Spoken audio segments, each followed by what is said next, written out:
with me on twitch.tv/mo2x15, and you best believe I would be sipping that green tea, but I'm actually doing a bit of a dry fast today. So it's kind of like fasting, but usually if I do it, like I'll do it with water. But I'm doing it without water, but we'll get into that another time. We are here with the PMJ. With the PMJ, that's Jaspy88's new name for the stream Hello. going forward. He is the PMJ. He's the Pigman Jones in the house. Hello. Hello. And we're going to be, well, firstly, what we're going to do is we're going to pull up the creator tab thingamajig, the stream manager, so I can actually see what's going on here. But we're going to be reviewing WrestleMania 36. Is it Yes, 36? we Yeah, are. 36. Wow. Shit, what a weekend. So I've made copious notes. I made like a bunch of notes here. And I've got a simulation of the actual event with the updated card. So obviously we thought it was going to be Goldberg versus Reigns. So I've changed that. The Universal title is now, as you put it, the blue Universal title. Correct. I call it a Blue Universal title. Yeah, so we're just gonna have the simulating kind of in the background. I'm not gonna be playing the matches. It just gives something to kind of look at. So we got Strowman, Goldberg, Becky Lynch, Shayna, Seth, and Kevin Owens. We have Bray Wyatt and John Cena, Taker and AJ, Edge, Orton, and Drew McIntyre and Mr. Lesnar. So let's just hit start show. Let's do that.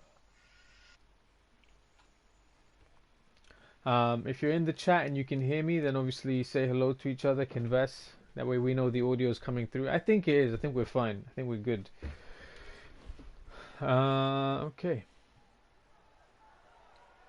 And I actually made this arena like literally just now, 10 minutes before we started. I made this arena. So it's like a custom WrestleMania Performance Center arena for 2K19.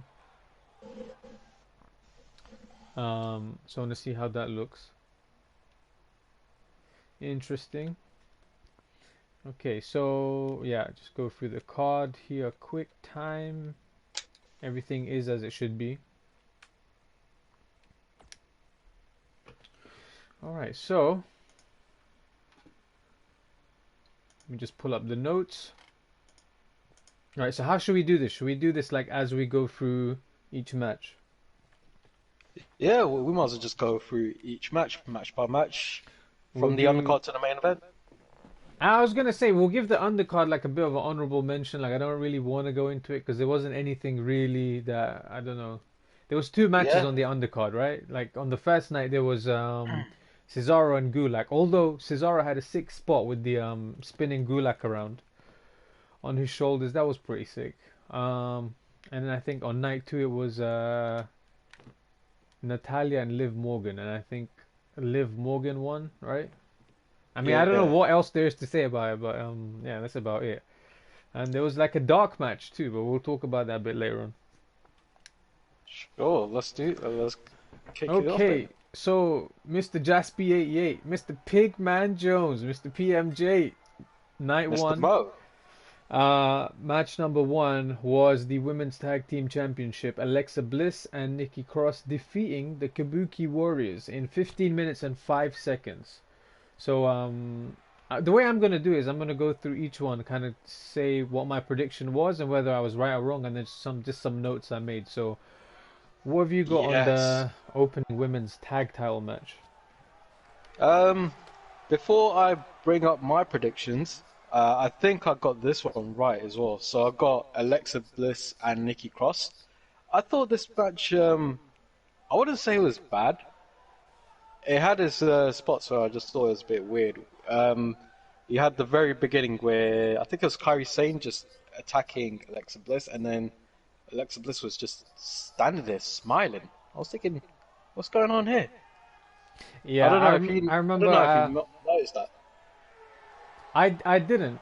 I'll probably go back and have a look at it though, because like that sounds really strange. But the thing is, I haven't watched anything back. So Yeah. the only thing I rewatched today was the two kind of pre-produced segments. So we'll get into that a bit later. But I haven't actually watched anything back again a second time. But I remember from that match, I remember her kind of saying, "Oh, she was kind of calling Alexa like cute in Japanese." And I know she was kind of messing with her hair, and then Alexa was, I don't know, they were kind of like really just kind of, I don't know what they were doing, yeah.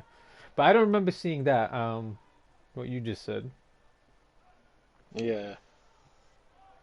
I thought overall the girls did like really well, kind of vocalizing themselves, because that's something. So what did I write here? I wrote, the girls did really well vocalizing themselves, something that Asuka has been doing well for a while now, even before these empty arena shows. Yeah, I think Asuka has been really good in kind of like just being a more using her body language and her facial expressions and kind of her voice. Even though no one can understand what she's saying, she evokes some kind of emotion. Um, Per she's personally, very strange. Sorry? yeah. Personally, I think Asuka's one of the best workers in WWE today. I think this is Not, one of those not just, cases. Yeah. not just from the women's division. I mean, like from the main roster. I think she's one of the best ones she's got there because she's got the personality as a great heel. She's got the moveset. She could work. She could take really good bumps. Yeah. But you can't really say anything bad about her. The only bad thing about her was like how she was booked with Kairi Sane in the beginning, and also with the name Kabuki Warriors. Yeah. Um, I think she's making it work for her though, because initially, like, I think they were handed something and they didn't know what it was, and they were like, okay, we guess we're teaming up with these Kabuki warriors, and then they kind of leaned into it because they started doing the face paint, which I thought was cool, because kind of fits like the Kabuki-ish kind of, you know, those weird masks you get with the kind of paint and stuff. Oh Um, yeah, yeah, it's just like Kabuki masks, and yeah, I think they kind of leaned into it, and Asuka's doing this thing now where she's just like overly vocal, but I think it's on the verge of them giving her a push again because she's taking like a crappy situation and trying to make the most of it. But yeah, you're right, man. I think she's better than like most of the other men and women. And I always said that about her, and like even going off topic for a second, but like Kenny Omega, like they're very expressive with their facial expressions. oh yeah, And that sounds weird to say, they're expressive with their facial expressions. But the only other way you can be expressive is if you're wearing a mask. And one of the best examples of those is like Jushin Liger and Kane. They're really good at, Kane with his neck tilt trying to convey something, or with Liger, the way he just uses his whole body to sell. Like he doesn't have the advantage of using his face. Um, as with like most unmasked wrestlers, and I think with Asuka and Kenny even, um, they kind of use their face. Even if you look at Asuka's like NXT matches, she uses her face to tell a story, and I think she's just kind of turning that up now to like 11, which yeah, is cool. But yeah, I don't, it was good. I guess Alexa and Nikki won. Um, but yeah, I think it'll be interesting to see what they do with like Asuka and Kairi next. What do you think's next yeah. for the Kabuki Warriors after losing the titles? Um, I know you don't like reading about dirt No, sheets. you I know have what? read something about I'm giving you Kabuki permission. This Kabuki is the Warriors. one. This is the occasion where it's like, you know what? Fill me in. Okay, there has been reports By the way, that. this is where the name comes from. Before we even find out about the reports, the name Pigman Jones originates because we do this origin of name thing. So the PMJ is a recent abbreviation of Pigman Jones, and the reason I call him Pigman Jones is because this guy loves the dirt sheets, just like pigs love the dirt. So yes, tell us what the dirt sheets are saying. So there's been reports that Kairi Sane might be leaving WWE Oh, just to return to Stardom. really? Yeah, Is and there any that reason for it, or is it just she doesn't? it's due to her personal feelings of what's been happening with WWE. Or the direction they've taken her career, or? Correct, yeah. Okay, that's interesting. See, it's weird. Like I was saying, I'm not like I don't really check the sheets anymore, but it's good to like. I guess every now and then there's stuff, that's kind of informative in that sense. But the reason I avoid them is just because I can't invest that into it. But that's interesting to know, actually. So she wants to maybe, I guess for her, it'll be like going back home as well, isn't it? Because she's kind Yeah, of away yeah, from her family and all the rest of it. exactly, yeah. So that's what's been happening. But as to what's next for Alexa Bliss and Nikki Cross and how what they would do with the tag titles and what direction they will take with them, it's difficult just to say. So it's going to be quite interesting what happens next with the new women's tag champs Yeah. In with the terms of championships. just going back to Asuka for a second, like I think she's comfortable where she is. Yeah, I know that sounds bad, but it's one of those things where she's making good money, clearly. Um, and although she's not probably where she wants to be in terms of a wrestling career, she's doing all of these other things outside. Like she's doing her YouTube. I think she owns like a hair salon. She's got other like creative outlets, so I don't think she's as bothered, if that makes sense. yeah, Um, that's right. but obviously, if you put her in that position, I think you're right. She's probably better than most of the roster. So yeah, it'll be interesting to kind of see what happens next. Is there anything else you want to add about this match before we move on? Um, we haven't spoke about Nikki Cross, so we We must haven't. just We say, just completely ignored her. Yes, first yeah, of yeah. So go on. I was gonna say first Scottish Women's Tag Team Champion. I don't know. Is that right? yeah, you could say that. British and Scottish, you could Yeah. say that. First. I guess UK born Women's There Tag you Team go. Champion. Yeah. There we go. Yeah. So I think with Nikki Cross, I think she's just. I really think she's underrated for what she Yeah. does. Yeah. Very. She doesn't get Um. the credit that she deserves. I think she I. was good with Sanity. But even before that, I think we'd actually seen her. No, it wasn't. It doesn't even feel like that long ago. But she was at I think it was like TNA British Boot Camp when they have I don't know what season it was or whatever, but it was basically at York Hall, which is where they usually have the Rev Pro shows. So they had I think she was a part of the British Boot Camp. So like we've met her, I'm pretty sure, like when she was here, Yeah. because she wasn't really known, to be honest. Like she was pretty much on like the UK Indies, and then like I guess became an overnight like success. I know it's weird to say overnight success, but at the same time, like I think she just got picked up, and then I think she was with Damo at the time, Killian Yeah. Dane,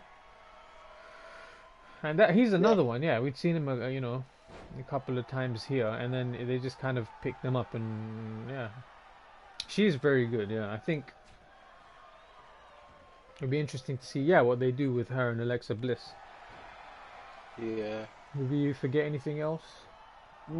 I mean, with Nikki Cross and Kyrie and Asuka, based on their based on their work rate, it makes me want to see their previous work before they got into WWE. So like how you had Nikki Cross as Nikki Storm in ICW, and Yeah. also both Asuka when she was Kana back in Japan, and also Kairi Sane when she was Kairi Hojo.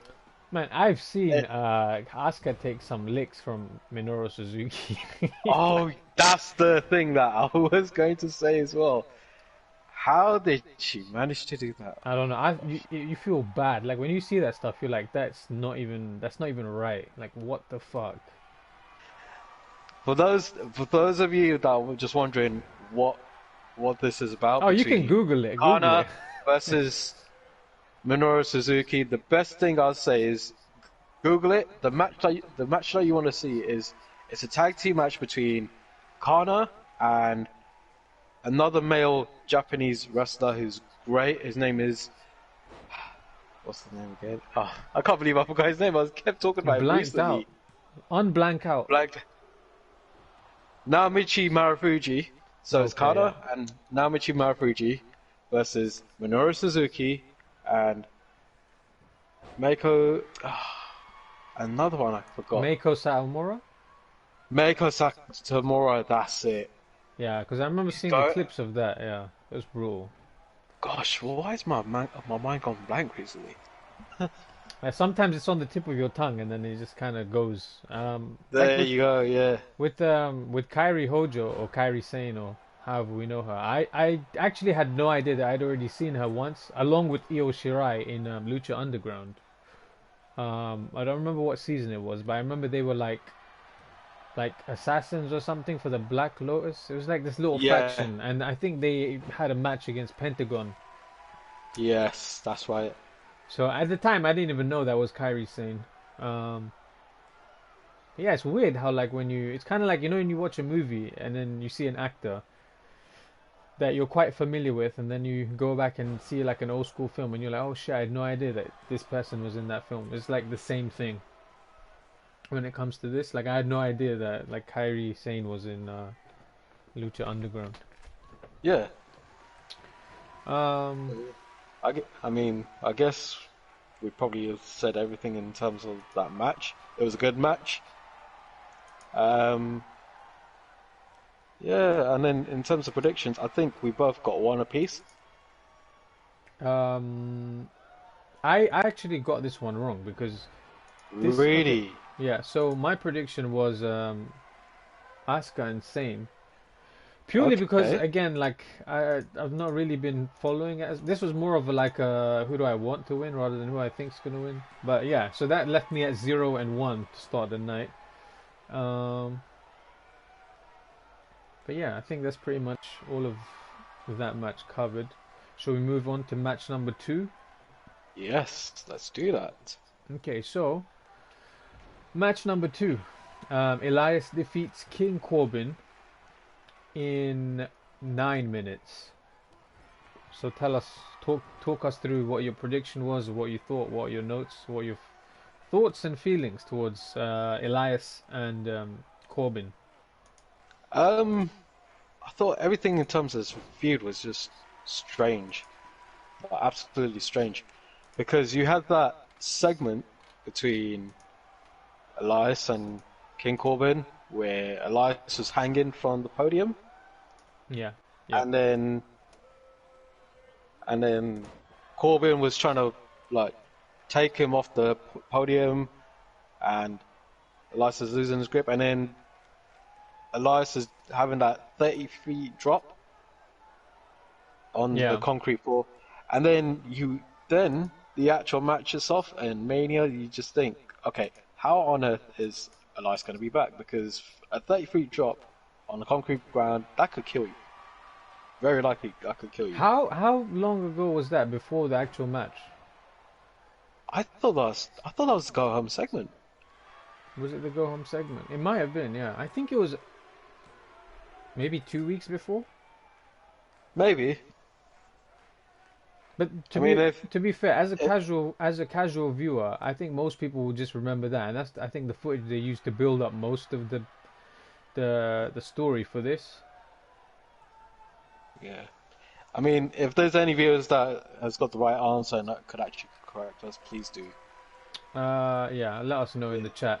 Please Um, do. but Yeah. that's the only thing I recall as being memorable about like the build, because it seemed like the match was kind of made last minute.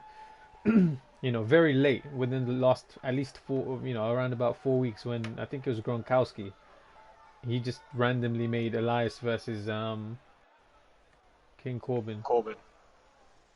What was your Yeah. prediction for this one But anyway? I had Corbin to win, but I got it wrong. But here's what made it more annoying.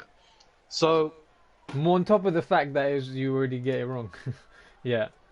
no, so I'm just saying based on the booking. Okay. What made it kept escalating for me in terms of why I didn't like it. So you had that little spot on the go home segment. Yeah. Then you had Elias returning from that major bump from that segment. Yeah. And then from the end result of that match,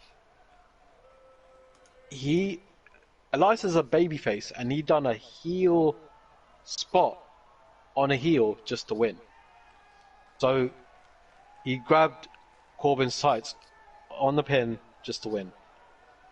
What is that about? Um. It doesn't make sense. Yeah. I don't know. That's why. That's why I really didn't like that match. The thing is, like, I wasn't very invested in it. I'll say that. Like, I was. It wasn't one of those matches where it was like, oh, I can't wait to see what happens. Like, I couldn't care less. It didn't really any prop to come out of this match was the Mortal Kombat meme. More combat beam. You haven't seen? I haven't seen it. No, Oh, you kidding me? Okay, I'm gonna send it to you right now. Don't go anywhere. Um, please how have do. you not seen this meme? Are you what? It, I'm sure I sent it to like everyone because it was so funny. So it's basically, you know how in Mortal Kombat you've got like certain to I'm pretty sure people are familiar with Mortal Kombat, but if you're not, it's a fighting game, and they have these things at the end of a round or a second round that you kind of beat your opponent in, and you have an opportunity to do a fatality, right? So if I can just pull this up, I'll show you the clip. In the meantime, tell us what you thought of the match. overall, I just didn't like it. I just found it strange from that segment, and consistently, I just thought, what on earth is going on? Why is Elias still there? If anything, if he was going to take a bump like that, no matter whereabouts this match is, no matter where this segment is taking place, you'd expect him to be away, like on a storyline injury. But he came back like a few days before the big match. Man, he came back a few days after. Yeah, Yeah. yeah, I don't know, but I've sent you the link, so have a look. And Oh, it's from Xavier Woods as well. mhm. From his Twitter.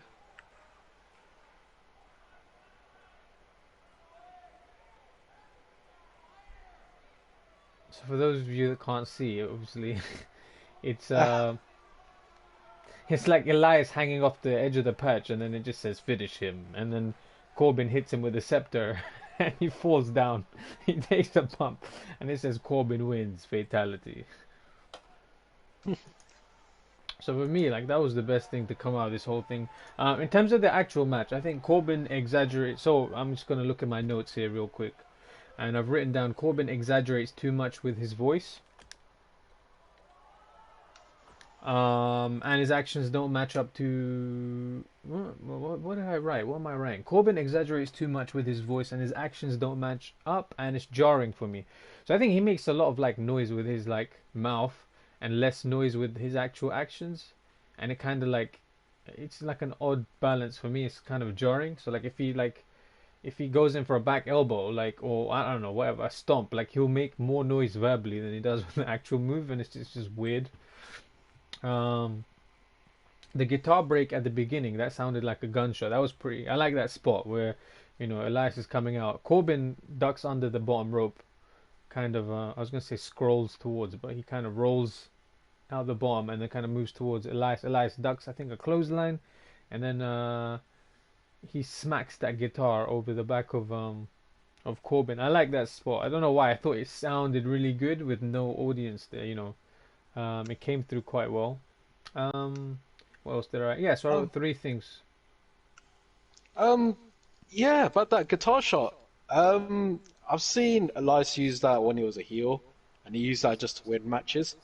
But for him to use it as a babyface in this match, Hmm. at the beginning of the match, Yeah. with Corbin to continue on with the match, it just, in a way, devalued that spot, I didn't in my even think opinion. about it that way. Now that you mention it, yeah, I didn't. I don't think he sold the fact that he just been hit with a guitar or he wasn't working hurt. This is the thing. Like it exposes a lot of guys that aren't as. This is probably the lowest number of people Corbin's ever wrestled in front of, if you think about it, because he's never been on the Indies. He came from up from developmental. Um, yeah, it's a good point actually. I never actually thought about it that way. I just thought the actual effect of that guitar was pretty cool. But yeah, I don't have that many notes on it. Just three things, and the Mortal Kombat thing was the most I don't know. I got the most out of the Mortal Kombat meme, more than more than anything else, more than the match or the build-up. So I'm something just gonna good quick. came out of it.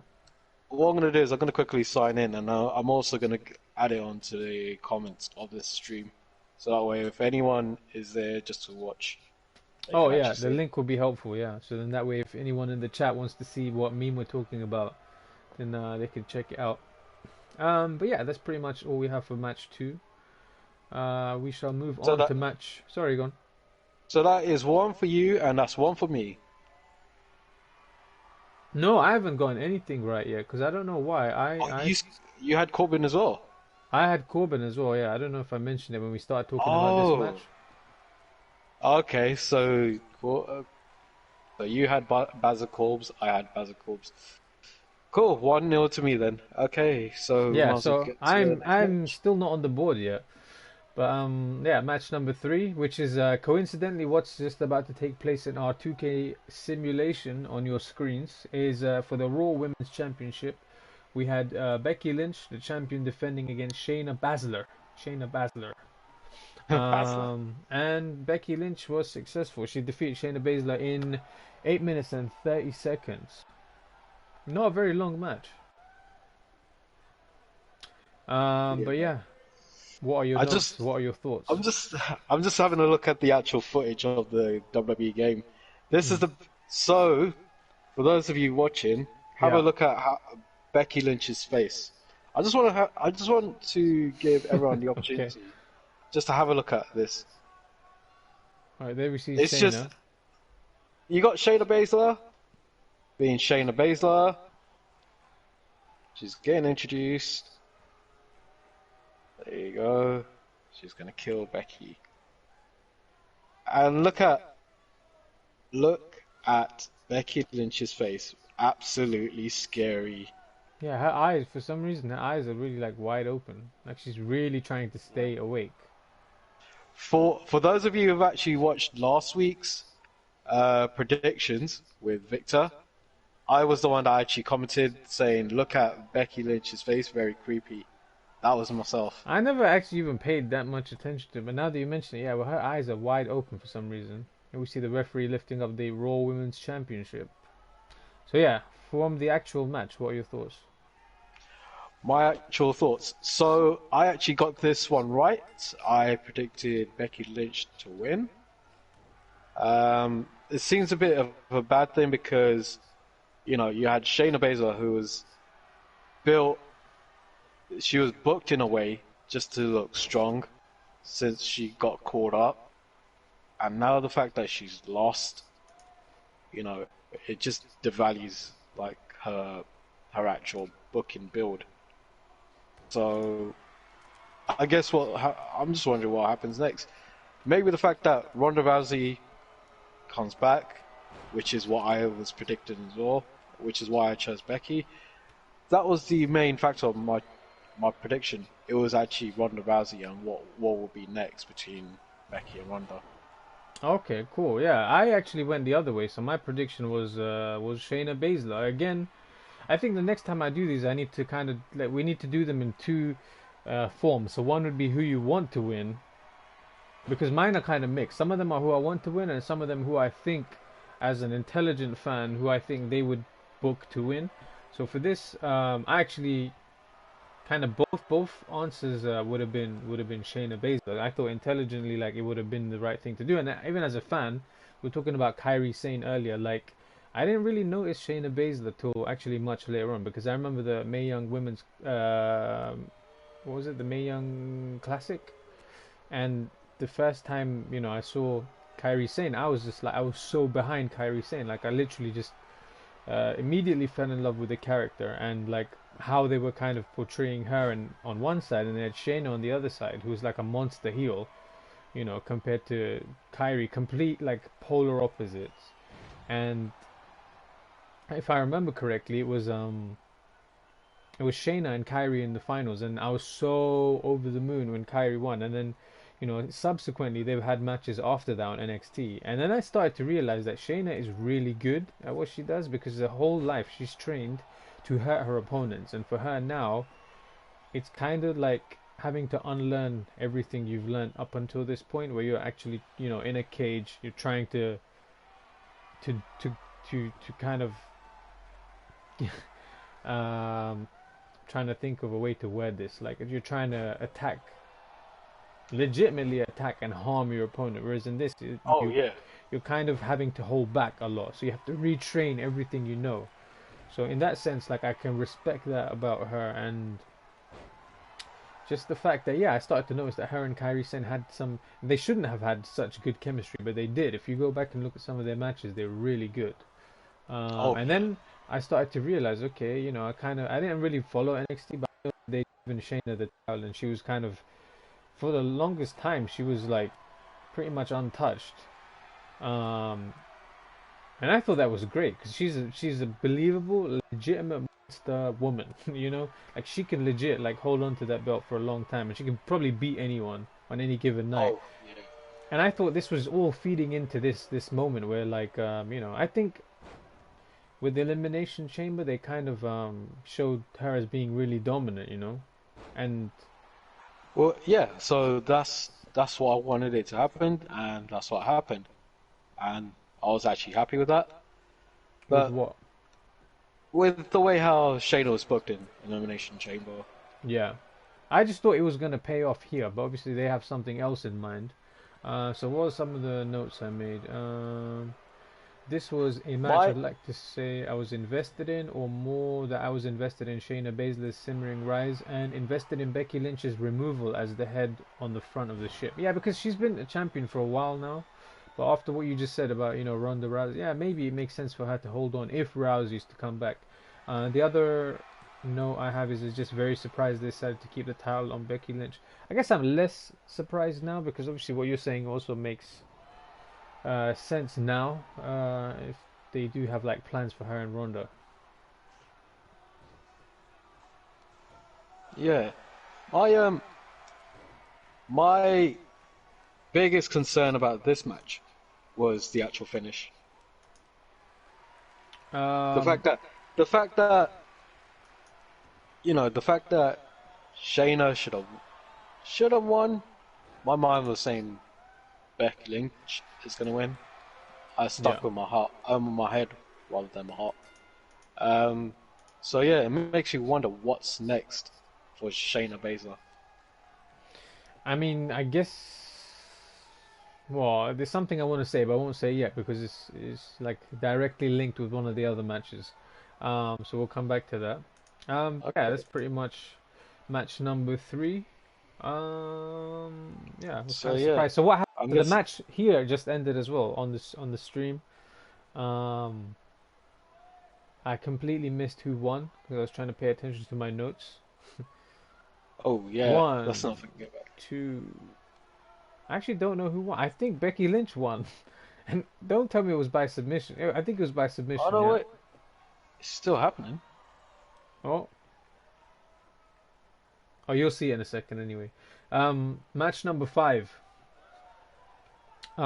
Very odd because I did not know until the match started that it was not going to be a tag match. Obviously, I'm talking about the SmackDown Tag Team Championship.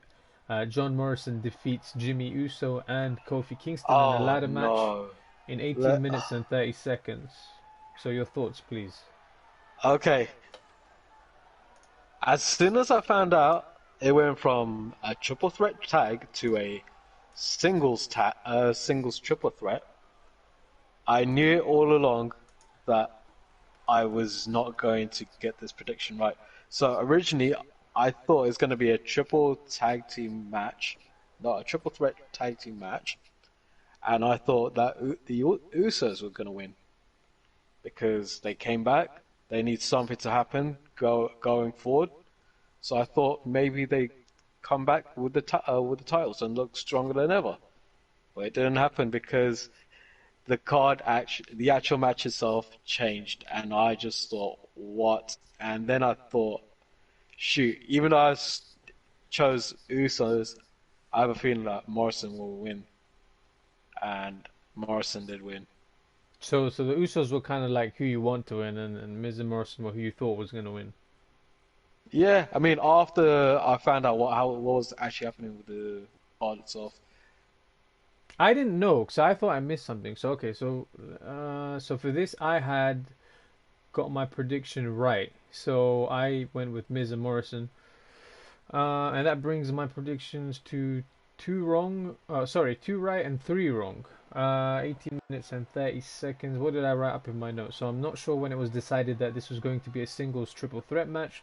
When I was watching it, felt like I was missing something. Yeah, so when it came on, I was like, wait, did I? Because I remember in the group I messaged and I said, like, did I miss something? Did they announce this earlier? Did they announce this beforehand? Because the moment I found out was when the announcer said, the following triple threat match, blah blah. Even then, it doesn't say that it's a singles triple threat match for the tag team titles. So that was kind of weird.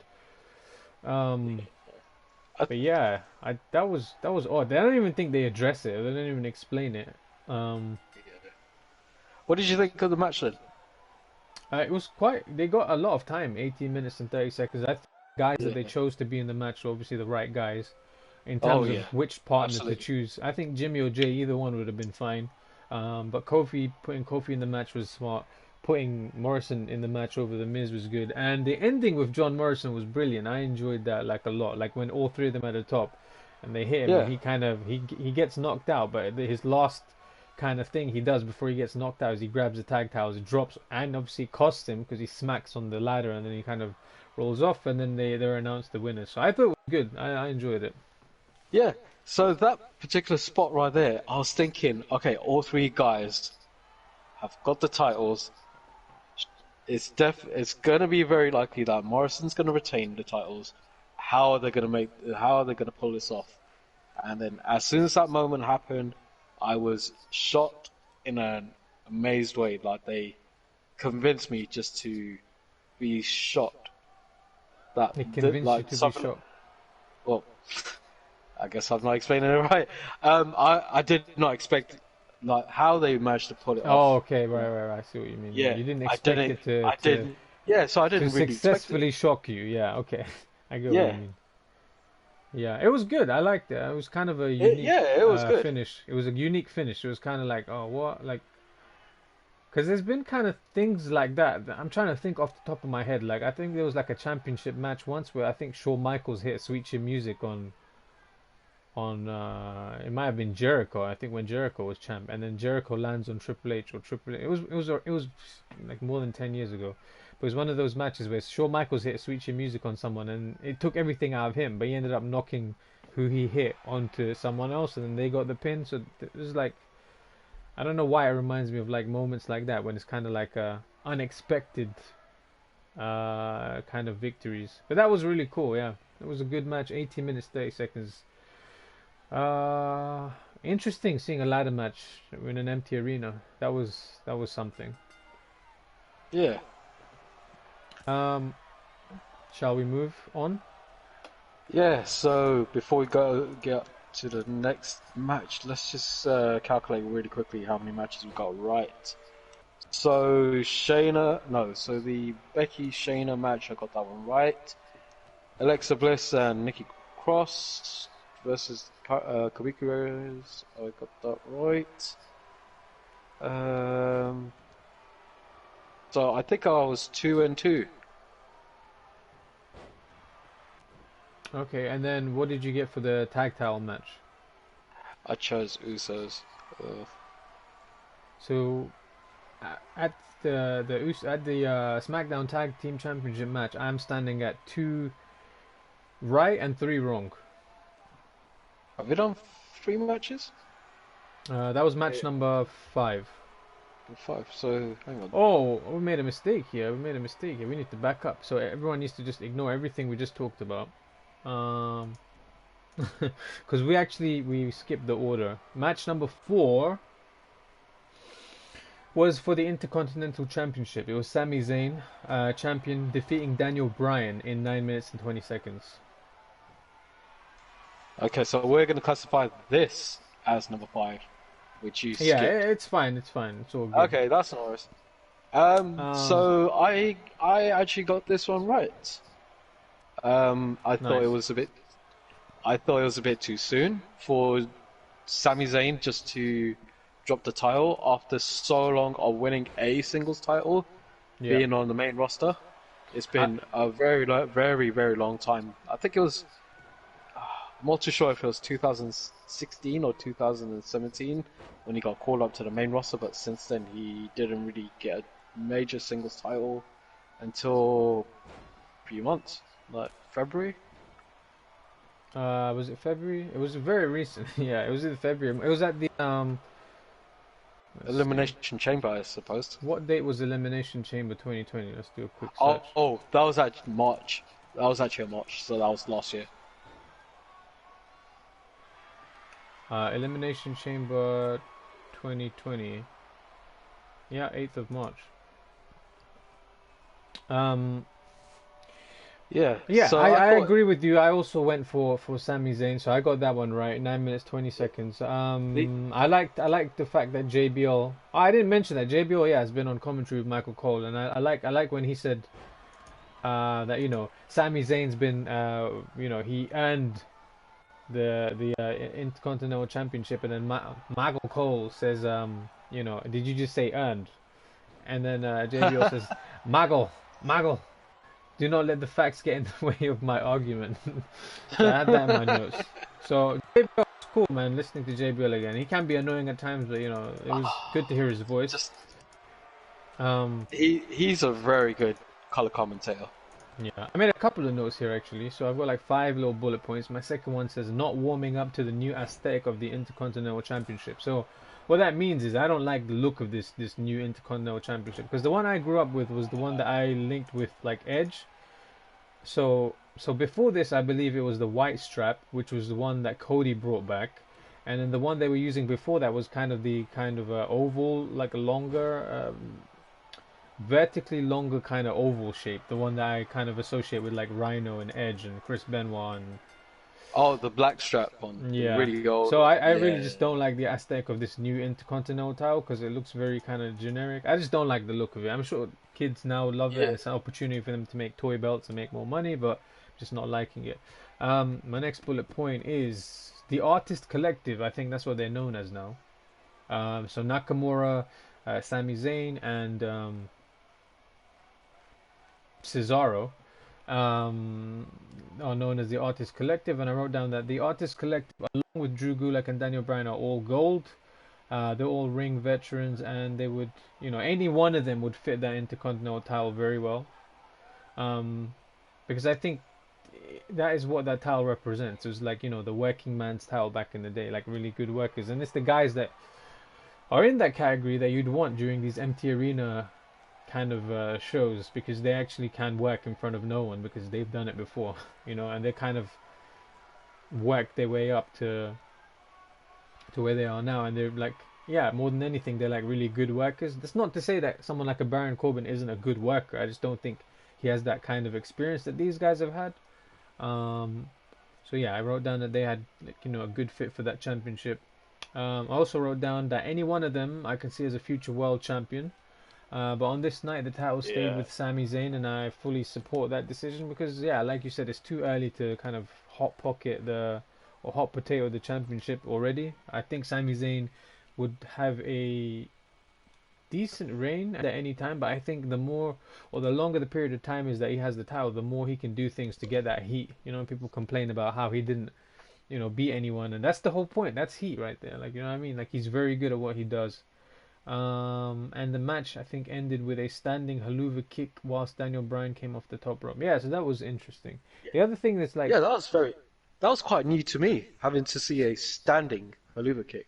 yeah, The type of finish I was expecting to happen was like a really cheap heel kind of move, like I don't know, Sammy's doing like a roll up with the holding the tights, or just doing like the schoolboy pin where he's got the yeah, legs up on the second rope. I was thinking of that, but never like an actual clean finish with a different spot, like a different finish. that was interesting. Yeah, because that was Yeah, I think the first time we've seen that finish. So again, that was kind of unique, I guess, for WrestleMania. Um, yeah, Daniel Bryan's Daniel Bryan. Nothing's gonna hurt him. I think they made the right choice. nothing. Um, so yeah, that was our match number 4. And the match 5 in I guess chronological order was the tag team titles, which is what we spoke about. So now I stand at two correct and three incorrect. I have got one. I've got two, three. I got 3 out of 5 right. Okay. Okay. So match number 6, singles, and I guess no disqualification match. Kevin Owens defeating Seth Rollins in 17 minutes and 20 seconds. Yes, I loved this match. I got Kevin Owens as the victor. So what I thought was gonna happen, Kevin Owens, he was gonna come back as he was gonna get beaten down, and he's gonna come back as like a like a babyface who's just taking as much beating and then just feeling good, having that rush of invincibility, and then beating back, and then finally getting the victory. But what I thought was quite interesting about this match, Seth Rollins tried to do okay, I'm gonna cause a DQ and I'm just gonna run away. So that way Yeah, Kevin Owens would never get his WrestleMania moment. yeah. I thought that was very good storytelling. Yeah, because Yeah. he kind of tried to cheap his way out. Because to him it doesn't mean shit. Because he's had those moments. Even if some of those moments include him being RKO'd really well. That's probably one of the best RKO's at WrestleMania 31. But Oh yeah. yeah, he's had his moments, man. I mean, even at the end of that he had two moments in that WrestleMania 31. Because at the end of the night, he was the one that cashed in, Money in the Bank and came out with the title.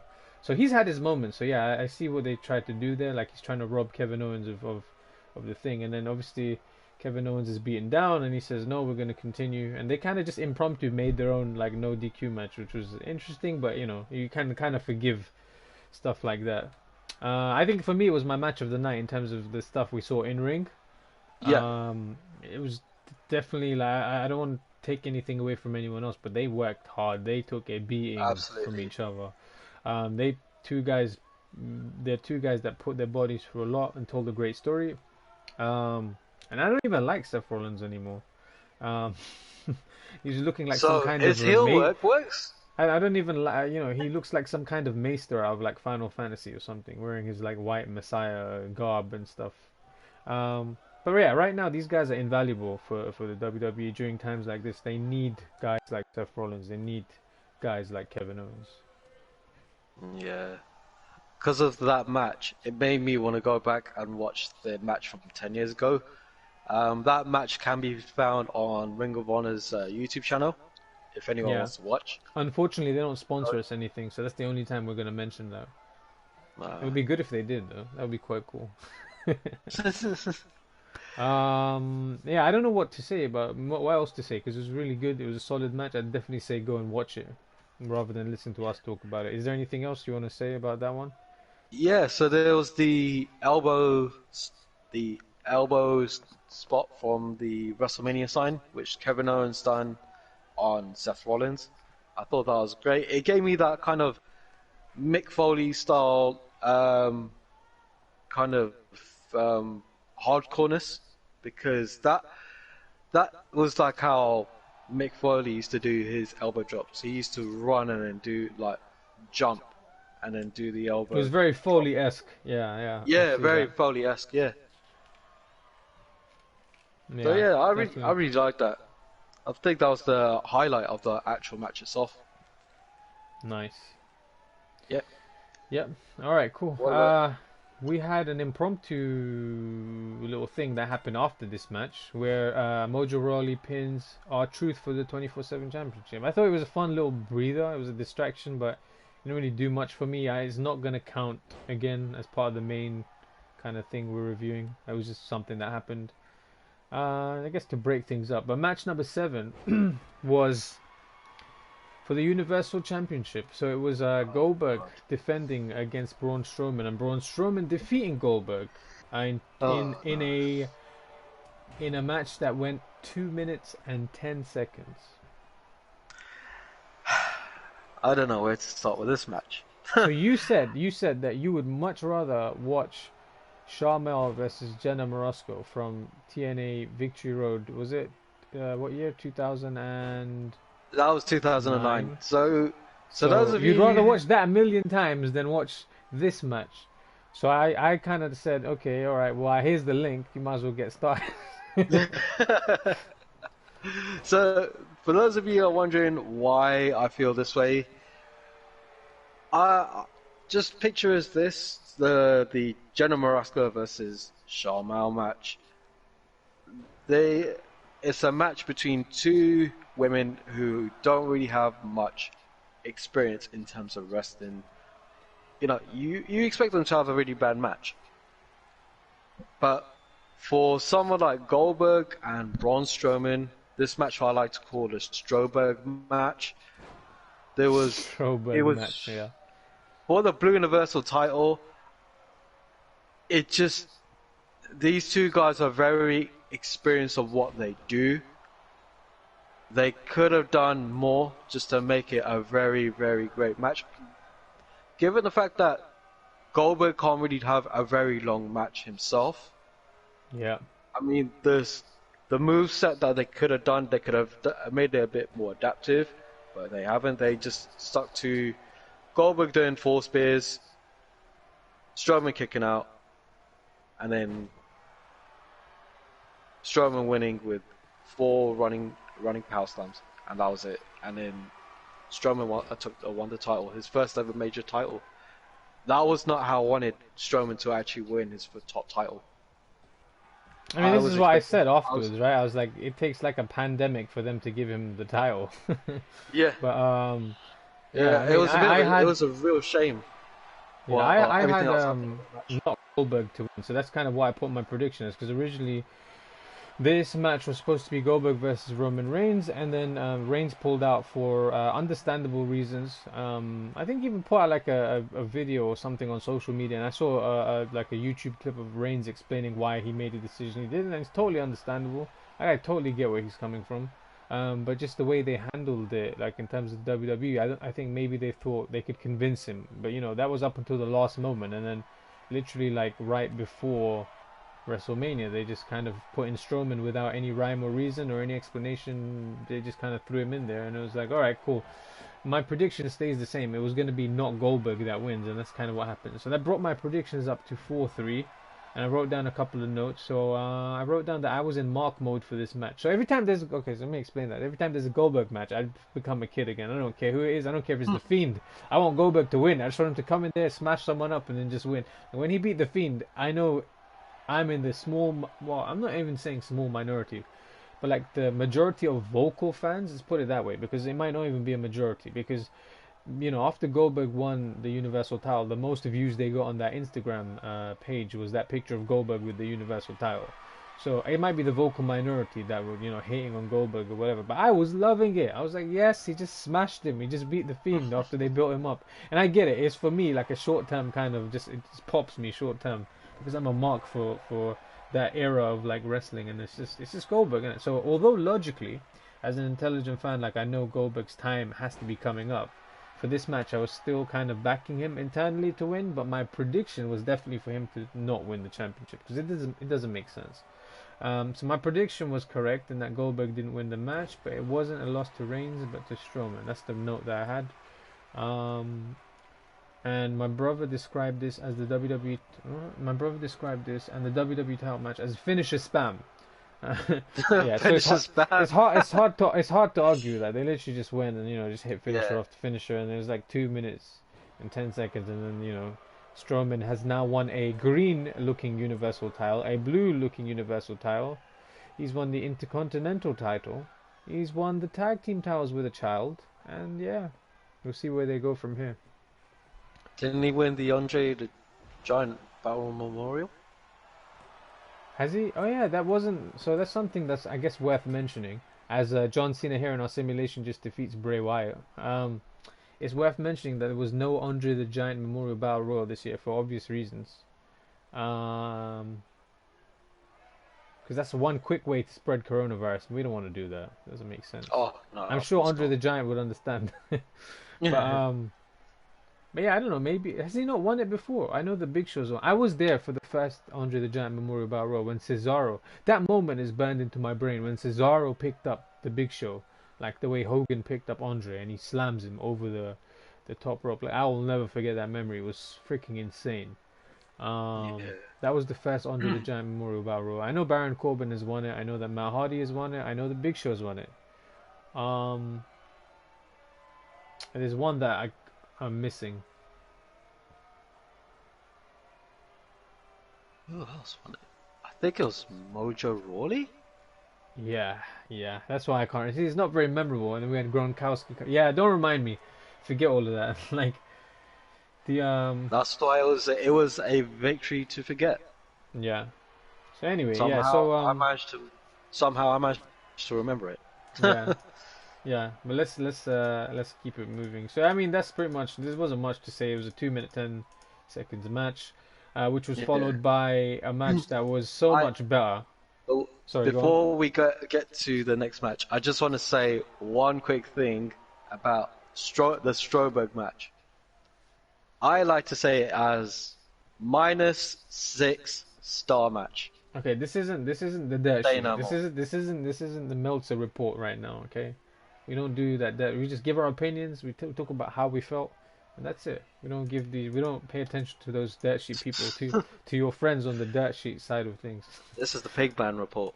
This is the Pigman report giving it -6 stars. All right. Well, yeah. The next match was a lot better, and Oh considering the fact that yes. like I got a message, from someone that was kind of worried about the fact that oh, how much of WrestleMania is like pre-recorded, and I was trying to avoid this because I didn't want to destroy the illusion of just like knowing that there's enough shit going on outside as it is. Why not just watch Mania and enjoy it for what it is, whether or not it's pre-recorded? And actually, it turned out that one of the pre-recorded segments was actually the best thing to happen, which is the final match of the night, for night one, which was the Boneyard match where The Undertaker defeated AJ Styles. And this also brought my predictions to 4 correct and 4 incorrect. The match went on for 19 minutes. What are your thoughts? My thoughts. So firstly, I got the match. I've got the prediction right. I chose Undertaker. The match itself, it was absolutely brilliant. I love this match. I think it was the best match of the night. It made you think of the total deletion between Yeah. Broken Matt Hardy and Jeff Hardy, and you know, made you think of the final deletion between Bray Wyatt and Woken Matt Hardy. Yeah. Um, I loved every single aspect of it. There was just so many interesting parts to it. That was just so brilliant. You had the Druids, which are hardly featured in Undertaker matches, but they were featured. You had the American Badass. You had the bit where Undertaker still has his power, where he could disappear and reappear elsewhere. Yep. So overall, thumbs The, up. the, What does that get on the I, Meltzer report? I give it 2 thumbs up. Sorry, not the Meltzer report. The The PMJ. We need to come up with a metric for you, man. We need some kind of Pigman report. the PM the PMJ sheet, the Pigman, The PM report. the Pigman paper. I don't know. Pigman Express. We'll think of it. We'll think of it. Is there anything Any else you want to say suggest? about this match aside from the fact that actually, what are you gonna give it out of 5? This is the only match where I'll ask you this question. I would give it 5.5. 5.5 stars out of 5. You heard it here. Yeah.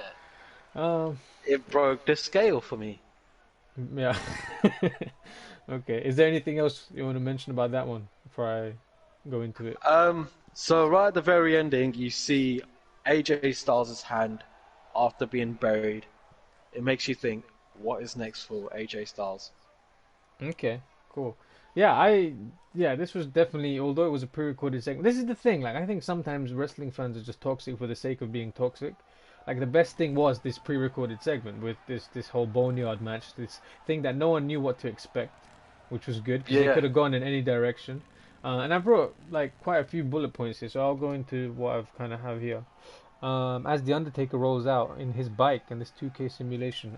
So AJ's entrance was great, and although I suspected he would be the one entering the playing field within that casket, I was still happy to see him come out there with his theme music playing. Yeah, I thought it was cool.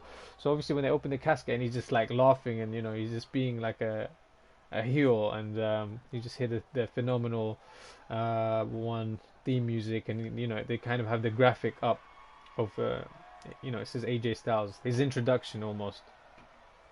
That was really cool because it was shot differently. Um, in a similar way, like when they had Taker come in on his bike, and he's coming to his like kind of this kind of rock music. He gets off the bike, and camera kind of pans up. You see that he's wearing some kind of new, almost like a fusion between his attire from like his the Ministry or that kind of mystic Undertaker and the American Badass. It's like somewhere in the middle, and then he's like walking up to AJ, and then AJ's I think the first thing he says is, "Hey, does Michelle know you're out this late?" And I was like, what a line! It was so good. That was brilliant.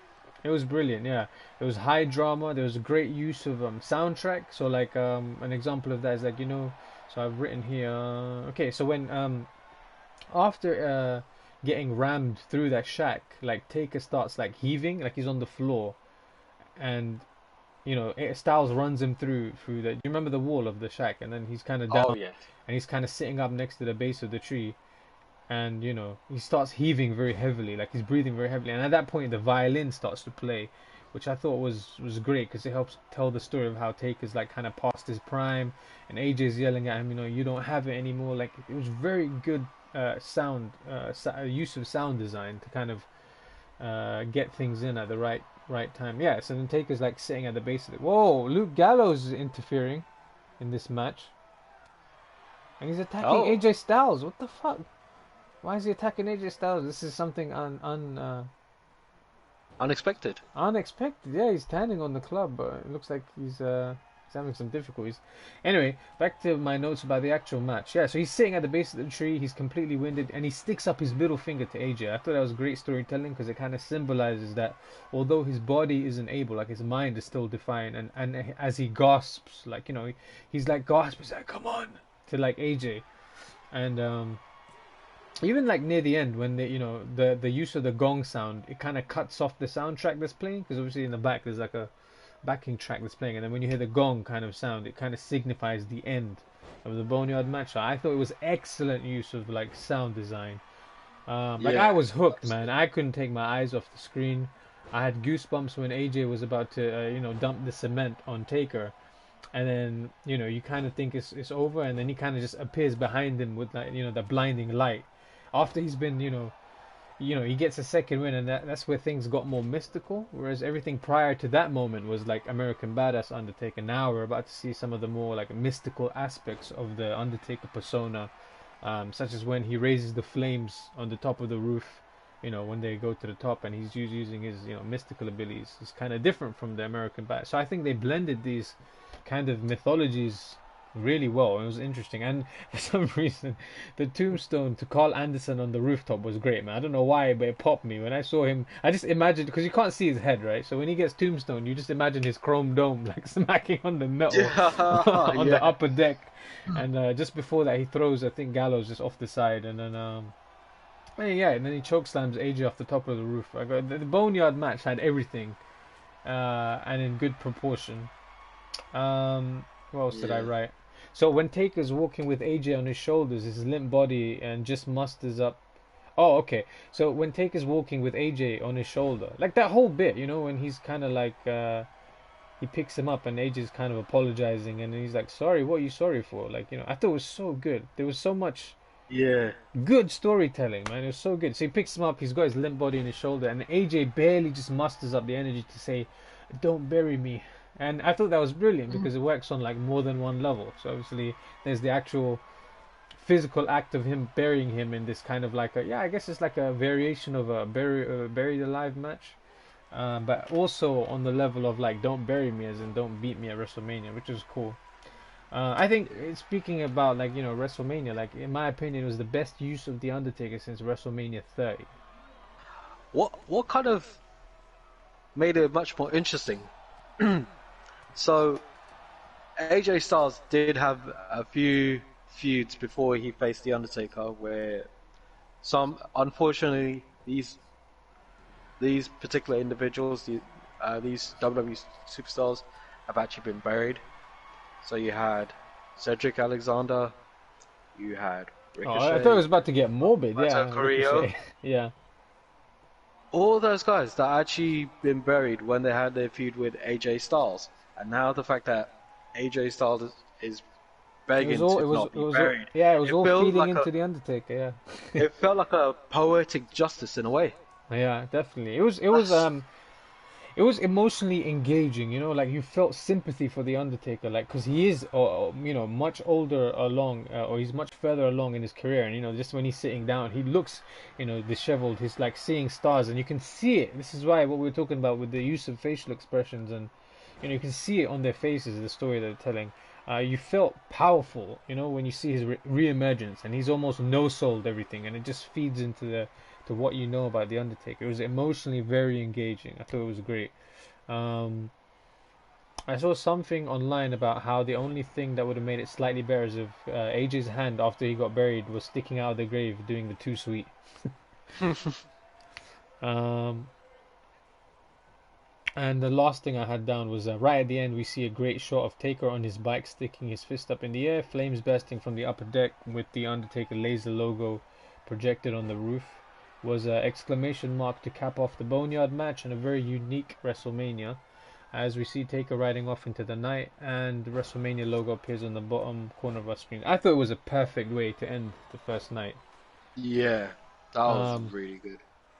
in terms of like the idea it gave me as well is if they kind of going forward now, why not shift the style of what the WWE is doing to more of something like Lucha Underground, where they do have more like pre-recorded segments and they do build stories. Like I remember how well they built up Pentagon Jr. I think that's the biggest, kind of build he's had for me, at least getting to know the character and getting really behind the character that I'd never seen before with the whole Pentagon build in Lucha Underground.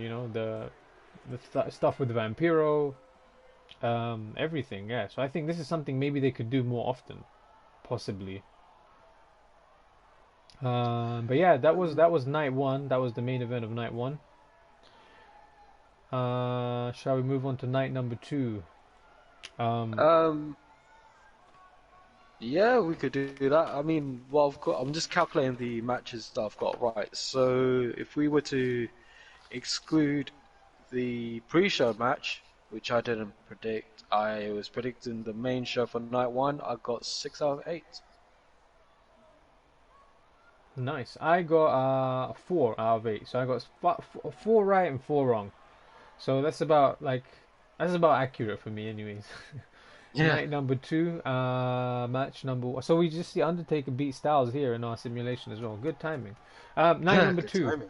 timing. So I kind of didn't mention this, but the whole opening for night one was very unique, and night two opens kind of the same way with Stephanie McMahon doing the introduction. For night one, they had the montage of America the Beautiful, which is really good. It was well done. It was a good use of like kind of what they had, and it kind of showcases the fact that they've had guys like Ray Charles, Willie Nelson, Boyz II Men, Aretha Franklin, these legends John kind of sing. Legend. John Legend, yeah, man. Nicole Scherzinger. It's this, a who's who singing "America the Beautiful." I thought it was interesting, or it was kind of like I think it was fitting for Stephanie to kind of be at the open of both shows, in these kind of strange times. I thought it was really well done. Um, the show opens with Gronkowski and his hosting duties. Didn't really care for him, but he did a good job. And it's kind of similar for night two. Kind of opens up the same way. Um, I didn't particularly care for the fact that they used the same intro again, which I didn't want to see again because of the fact that it was quite long and it feels less special when we're seeing it 2 nights in a row. So although it was cool to see like the kind of Pirates of the Caribbean style open, I didn't really care to see it twice because it takes away from the first night, and yeah, it's kind of long. Yeah, Gronk welcomes everyone to night two, and then we have match number one, which was for the NXT Women's Championship. Charlotte Flair defeating Rhea Ripley, who was the champion, and now Charlotte Flair is the new NXT Women's Champion. Yeah, what do you think? Um, I've got so I 35 predict. minutes before I need to start prepping for the next stream, so we Okay, should have cool. about So 5 minutes on each one. Let's say maybe 5 minutes on each let's one. do this. Okay, cool. So long story short, I knew that Charlotte was gonna win. They would never make her lose a big match. So that was your prediction. I predicted that Charlotte was gonna win, and it was correct. Um, what kind of made it much more interesting is the attire that Rhea wore, because she wore the blue and white. And Oh, it's if so you, weird that you. It's so weird. I've literally got it here on my notes as well. I like Rhea's attire. I don't think yeah, we've seen her wear that or use white as a dominant attire color. I thought it stood out. Yeah, cool. No, carry on. but I thought of it as a hidden meaning because there's another person who wears blue and white. That is Andrade when he when he debuted on Royal Rumble Okay, for the main roster call up. So that time he wore the blue and white when Andrade was the NXT champion. nice. And what did you And think of the Andrade, match? before I say Oh, sorry. Yeah, go on. what I think, and the fact that Andrade and Charlotte are actually a couple, that's why I thought it was quite interesting. A bit of mind games. But in terms of the match, I thought it was technically sound, but I wasn't completely invested because personally, as great as Rhea Ripley is as a worker, I just couldn't connect as her being the NXT Women's Champion. Charlotte. This is Rhea Ripley. Oh, you can't see her as being the NXT Women's Champion.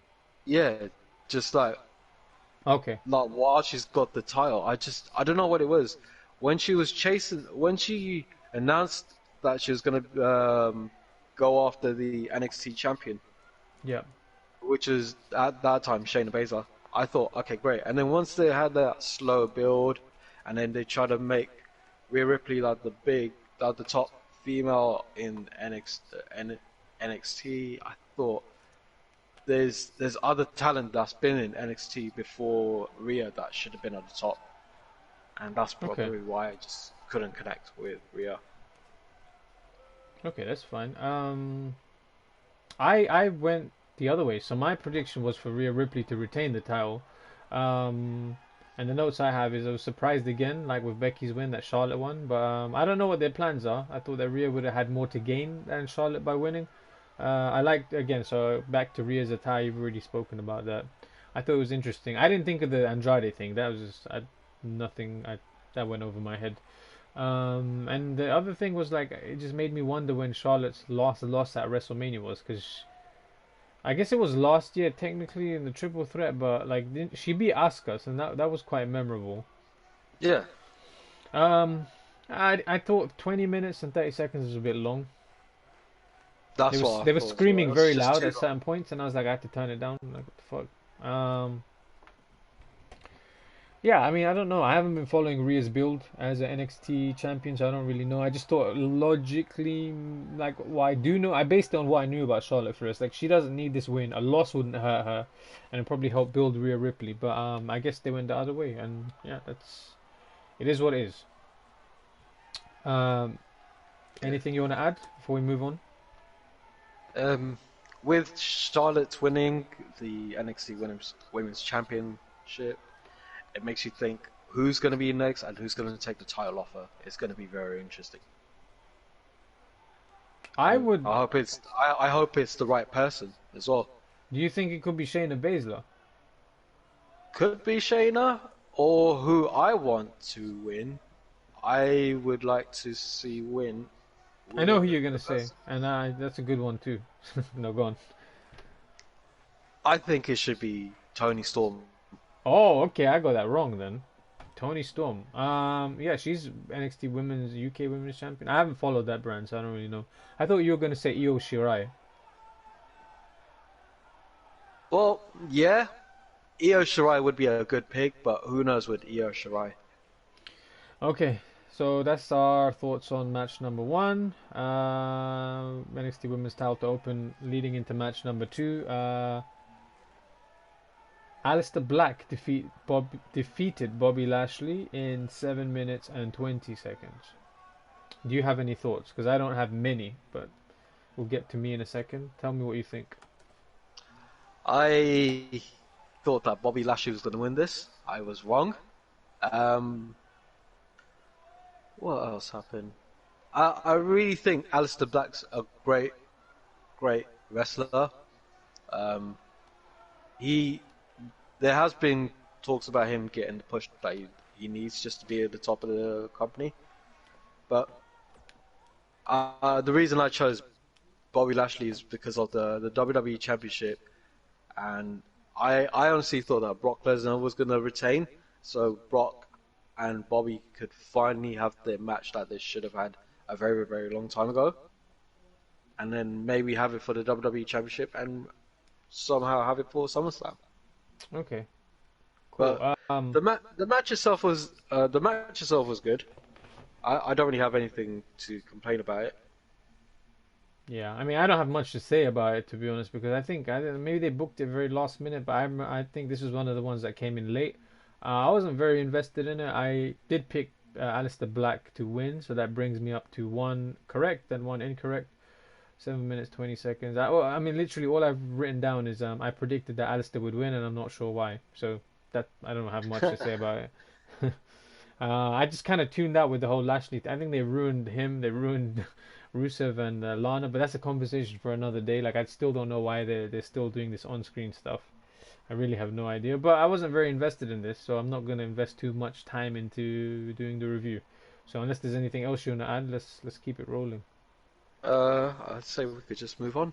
Yeah. So match number 3 was one that I wasn't really invested in, but I just didn't want to see a particular person win. So I'm talking about match number 3, which is Otis defeating Dolph Ziggler in 8 minutes and 15 seconds. So Oh God. ram your way through this one, or caterpillar your way through this one. I originally thought that Otis was going to win, and he finally gets his WrestleMania moment with Mandy, which is what happened. That's exactly But what then happened. last minute, somehow I changed my prediction. I went for Dolph, and then somehow everyone was turning on Otis. So that's Dolph, Sonya, and Mandy, and it was all a work on like a swerve on Otis. That's I what would thought, have so- loved that. That would have been great. Yeah. So But- I went with Ziggler, and I was wrong. So that was still leaves me at 1 correct and 2 incorrect. That leaves me with 2 incorrect and 1 correct as well. I mean, I've only got 2 notes here, and one of them just says, "Did Michael Cole just say one of the most personal matchups in the history of WrestleMania? Seriously?" Wow. Okay, yeah. So he must have said something along those lines where it was the most personal matchup, and I was like, What are you talking about, Michael Cole? Michael Cole." He says, I love how JBL says Michael. He says Maggle. Maggle. But yeah, the second note I have here is I think when it comes to love triangles, in my estimation, nothing will ever top Trish Stratus turning on Chris Jericho in his match against Christian at WrestleMania 20. Oh yes. So anything in that vein, it just makes me to think of that, and I'm like, nothing is going to top that for me. I'm actually glad that you brought that up, because it was that particular match that made me predict that Dolph Ziggler was going to win. Based that match. on that would have been Based on that interesting. match. I didn't really have any reason for investing in the match. I just don't get the whole Otis thing. I don't know why people like him. I don't get heavy machinery. He's I big. don't.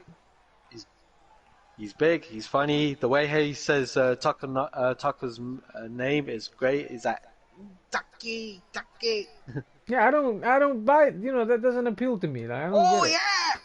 This is definitely like, something that does not appeal to me. So and on top of that, you got Ziggler, who's a guy that's literally consistent. You know, he's been around. He's the guy, man, Ziggler. Like, so that's why I kind of made my decision. You know, at the end of the day, so oh, this is WrestleMania. Man just comes down dressed like a fucking 10 out of 10. Like, why were you even dressed that way for? Fucking, it didn't make any sense, but it doesn't have to make any sense. Oh, she was very reluctant. And yeah, was that match number 3. Yeah, I don't have anything else to say about that. Match number 4 is what we're seeing currently in our simulation. Everything's going very well. Everything's flowing Wow. very. What's it when everything? What's the word when everything works out? Everything's flowing very. I don't know.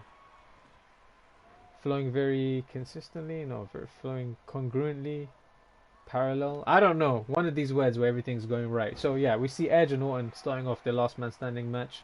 The actual match went 36 minutes and 35 seconds with Edge defeating Randy Orton. Break it down, Mr. Pigman Jones. Edge versus Orton. How long did this match go for? 36 minutes and 35 seconds, which is very long. 36. I think there's only a few matches in Mania that have actually been longer than that.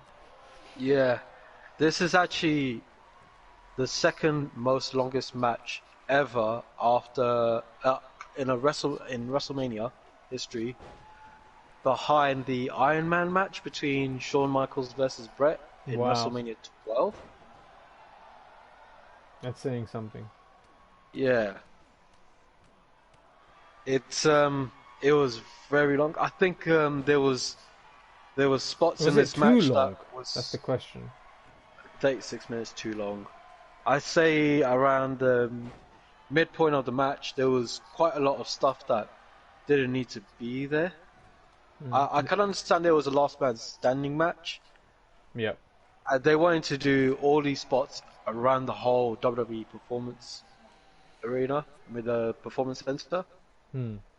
but I just felt like they didn't really have to do all of it.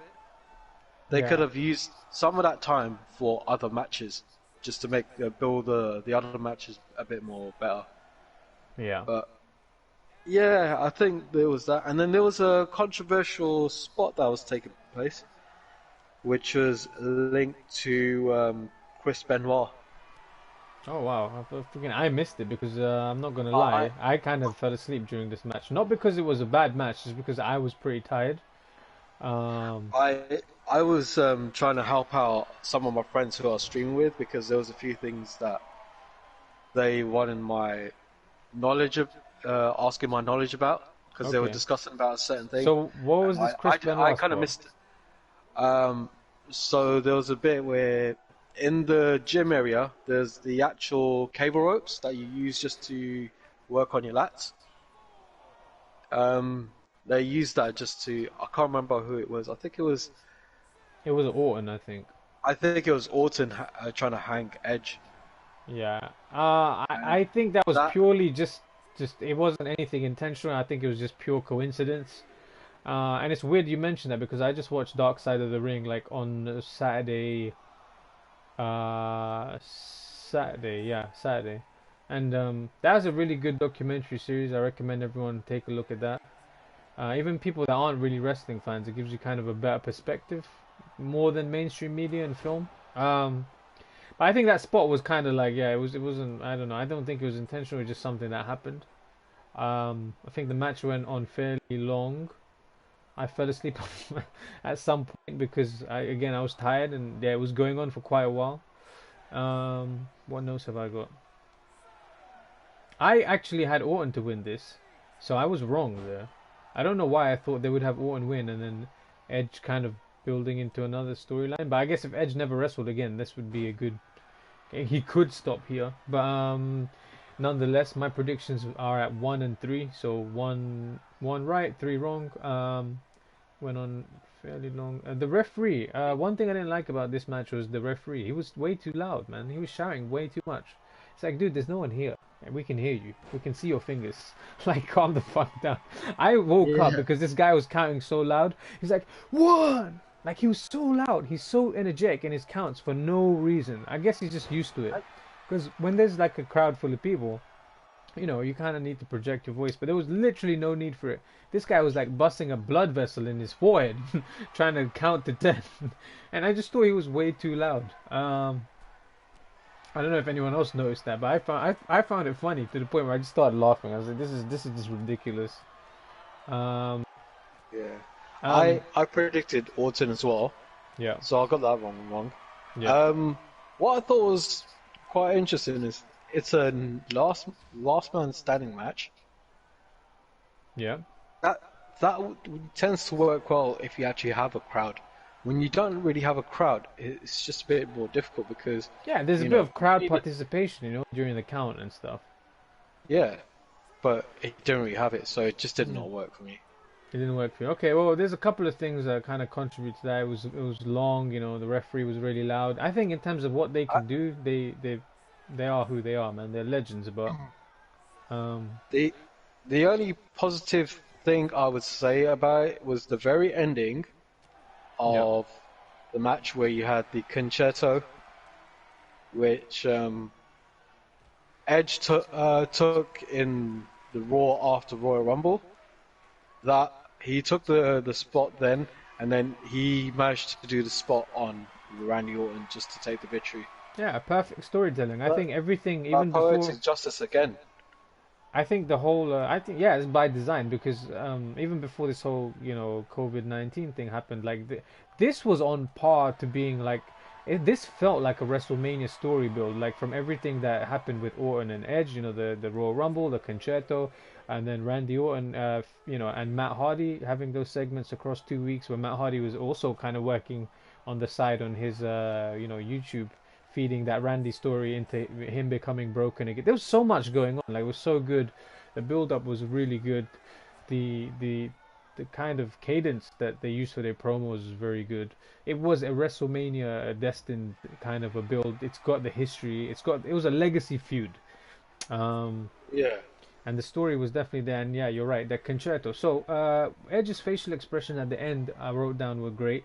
It really helped to convey the moments of conflict in his mind before he pulled the trigger on the concerto. So um, obviously his acting lessons are paying off. You Yeah. know, he talks about that too in the Edge special, I think, on the network. I don't know, I haven't seen all of it, but I remember seeing a bit of it and talking about doing like acting lessons, and I think that's important, stuff like that. So it's facial expressions has been a theme throughout this whole conversation we've had because I think it's more important now than ever because back in the days, like when you have like a studio setting, like a NWA, and you have Ric Flair or Dusty Rhodes cutting a promo, and they're reaching out their hand and they're reaching out to the TV.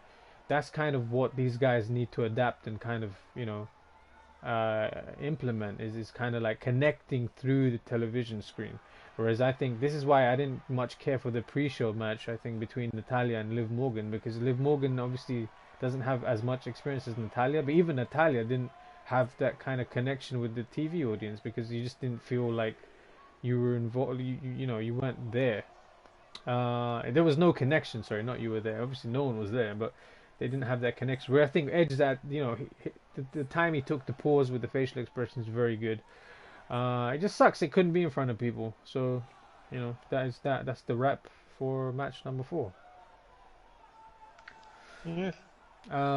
We had an impromptu Gronk wins the 24/7 championship, which is what I wrote down. But again, I don't really care. It's just a little, I don't know. I guess a nice little breather break.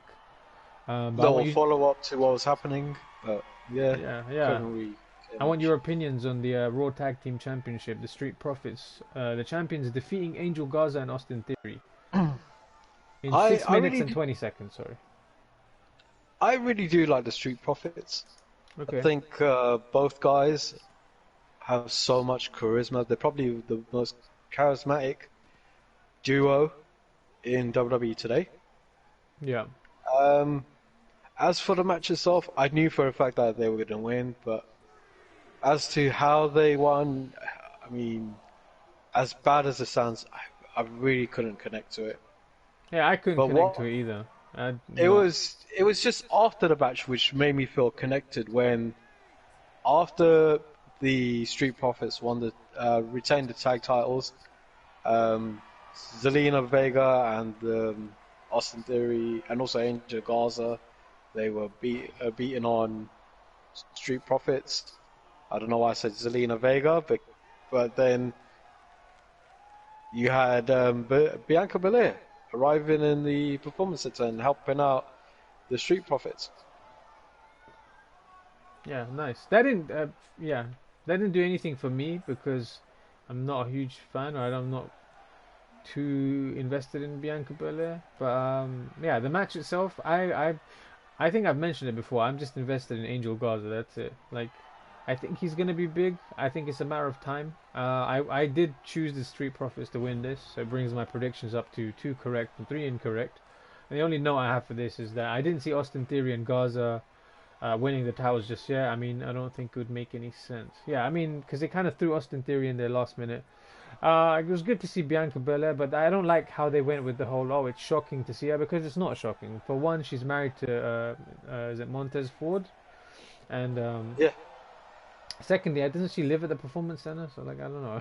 Like, kind of took me out of the moment. But, yeah, that's what I have to say about that one.